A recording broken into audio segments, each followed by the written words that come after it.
Bueno, mi nombre es Alejandro Sánchez, me dicen Pacha. Tengo 33 años y desde el 2010 me ha tocado asumir una banca por el departamento de Montevideo. Por tanto, soy un representante nacional, integrante del Movimiento de Participación Popular, MPP, lista 609 del Frente Amplio. Y en el Parlamento me ha tocado asumir la responsabilidad de participar de la Comisión de Hacienda y Presupuesto de la Cámara de Diputados. Y también me ha tocado presidir la Comisión de Cooperativismo y Economía Social.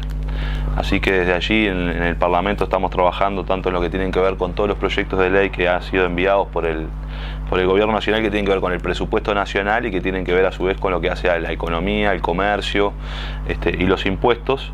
Y bueno, y además por la Cámara de Diputados me ha tocado participar también en la Comisión de Asuntos Económicos y Deuda Social del Parlamento Latinoamericano. Así que básicamente esas son mis responsabilidades institucionales. Y bueno, integro el Movimiento de Participación Popular desde el año 96. Y bueno, actualmente me estoy desempeñando como integrante de la Dirección Nacional y del Ejecutivo Nacional del Movimiento de Participación Popular. Alejandro, la gestión económica del Frente Amplio, ¿cómo la caracterizarías en función de clases? Es decir, ¿cómo ha sido la distribución de la riqueza y cuáles han sido los avances y críticas que te merece la gestión económica en función de este concepto?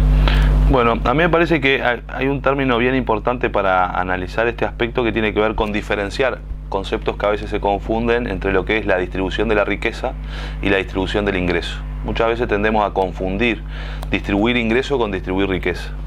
En Uruguay estamos tratando de hacer las dos cosas, por supuesto, porque el ingreso, la riqueza por supuesto que es ingreso acumulado, ¿no? Es decir, cuanto más ingresos yo tenga, podré tener una porción mayor de riqueza hacia el futuro, porque me puedo comprar un auto, me puedo comprar una casa, puedo tener una fábrica, y eso es ingreso acumulado que yo voy acumulando a lo largo de los años, mi generación va acumulando y otras generaciones. Pero entonces a nosotros nos parece bien importante el proceso que se ha dado en Uruguay de distribución del ingreso. Pensemos lo siguiente, en Uruguay, como en el resto de América Latina, en la década del 90, trabajar, es decir, ser explotado, era casi un privilegio. Nosotros teníamos situaciones donde en el Uruguay explotó la crisis del 2002, donde teníamos un 40% de pobreza, donde teníamos casi un 20% de desempleo, donde el 70% de los trabajadores tenían empleos precarios, ¿verdad?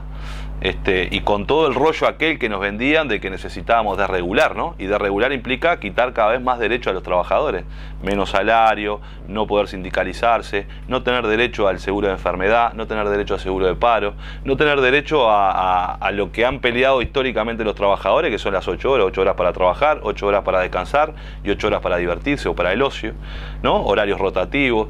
Por tanto, había un nivel donde en realidad el 40% de esa pobreza no es que no trabajara, la gente trabaja.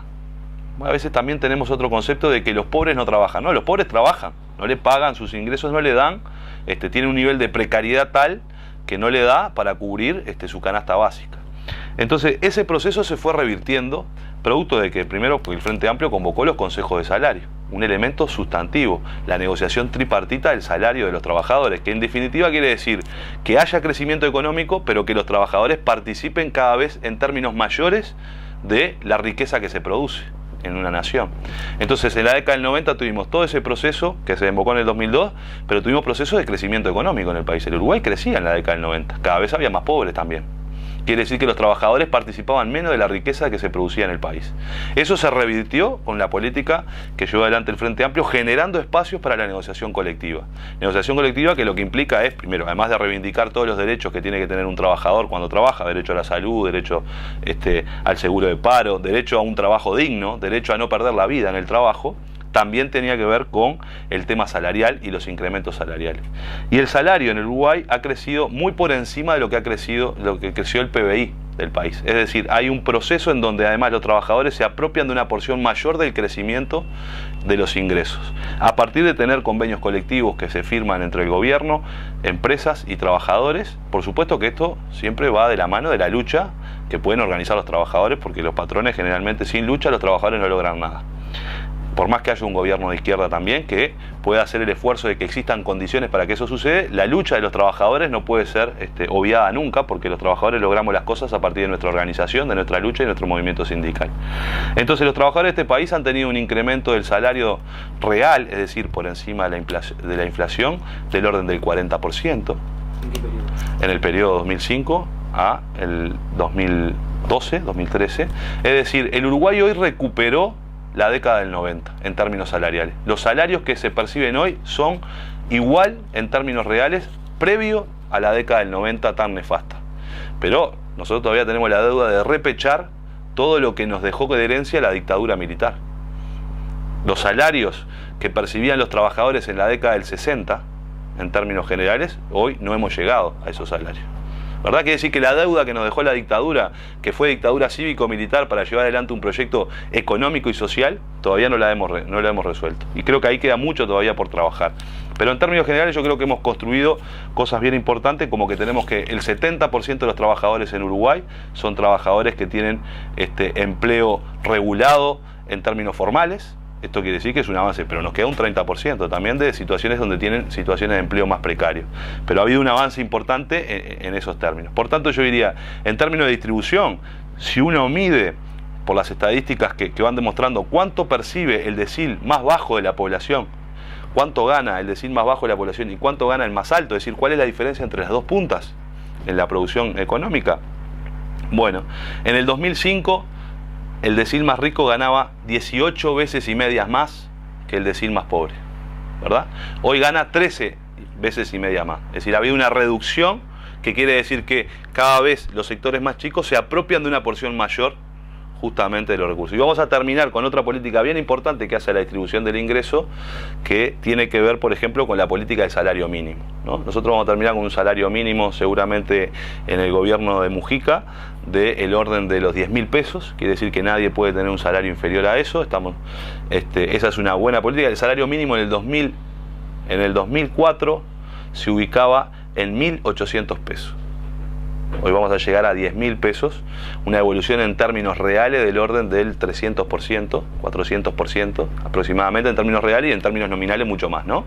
Entonces, de alguna manera se han generado las condiciones para que los trabajadores organizados en sus sindicatos, con un crecimiento espectacular de la masa de trabajadores, ¿no? Digamos, el Uruguay tiene hoy una masa de trabajo, la construcción de clase trabajadora más grande de la historia, diría yo, que además se apropia cada vez de una porción mucho mayor del crecimiento económico, ¿verdad? Y lo hace en condiciones de organización sindical, más de 40 leyes votadas de protección sindical y de libertades sindicales, más la incorporación del 100% de la población al derecho de salud. Por tanto, el derecho de salud ya no es una mercancía en este país, sino que está asegurado por un seguro nacional de salud. Eso hace la distribución, porque si yo en realidad trabajo, percibo un salario y después tengo que comprar la salud por otro lado, en realidad es un problema en términos de ingreso para mi familia. Ahora, si yo trabajo y tengo asegurado la salud del que trabaja, de mis hijos menores y de mi cónyuge, y están asegurados por el Sistema Único de Salud del Uruguay, eso es un avance importante en términos de distribución también.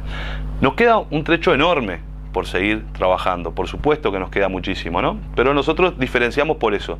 Distribución del ingreso, creemos que ha habido un fuerte componente de distribución del ingreso que impacta seguramente en la distribución de la riqueza, pero aún necesitamos un esfuerzo mayor en términos de poder distribuir la riqueza. Aún sigue habiendo niveles altos de concentración en el Uruguay en términos de la propiedad de la tierra, en términos de la propiedades industriales, en términos de concentraciones en pocas manos de por ejemplo, nuestra industria, y eso genera problemas de acumulación, porque uno se apropia mucho más de la riqueza que se produce cuando eso está concentrado, ¿no? Entonces nosotros tenemos un gran desafío, y yo creo que un elemento fundamental es el elemento de que también podamos producir la riqueza de manera colectiva, ¿no? Y yo creo que esa es una puntería de trabajo que el presidente Mujica la ha impulsado con mucha fuerza en este periodo, y que me parece que es una señal bien interesante para la clase trabajadora en términos de clase. Es decir, si nosotros hoy podemos efectivamente como trabajadores organizarnos colectivamente, producir la riqueza de manera colectiva, por tanto estamos dando un avance importantísimo ahora sí en la distribución de la riqueza. Porque la posibilidad de producir riqueza de manera colectiva implica justamente ir distribuyendo de verdad, y que los trabajadores vayan asumiendo cada vez mayores mayor capacidad de propiedad colectiva y no de propiedad individual, que el capitalismo siempre lo lleva a esa propiedad individual, a la concentración, donde unos pocos tienen mucho y unos muchos tenemos poco. Creo que ese es un trabajo que ha habido, donde ha habido una focalización en que los más sumergidos, los postergados, pudieran incorporarse justamente a el reparto de la riqueza nacional en términos de esto, ¿no? Además de la asistencia que pueda dar el gobierno con políticas sociales que también generan incremento de los ingresos de las personas, nosotros estamos convencidos de que la principal política social es el trabajo. El que uno se gane el pan con el sudor de su frente implica un proceso de dignificación de la persona y de incorporación a un sentimiento de pertenecer a un sector y a una clase mucho más amplia, que es la clase trabajadora, que es la gran mayoría. Y nos parece que eso tiene que ser una visión en términos de seguir acumulando. Así que yo diría que se avanzó mucho si nos medimos con los gobiernos neoliberales. A la sociedad uruguaya, a la izquierda uruguaya y a la clase trabajadora uruguaya le falta mucho todavía por seguir recorriendo un proceso de acumulación que nos permita seguir un proceso mucho más fuerte, más prolongado y más profundo de distribución del ingreso y de la riqueza.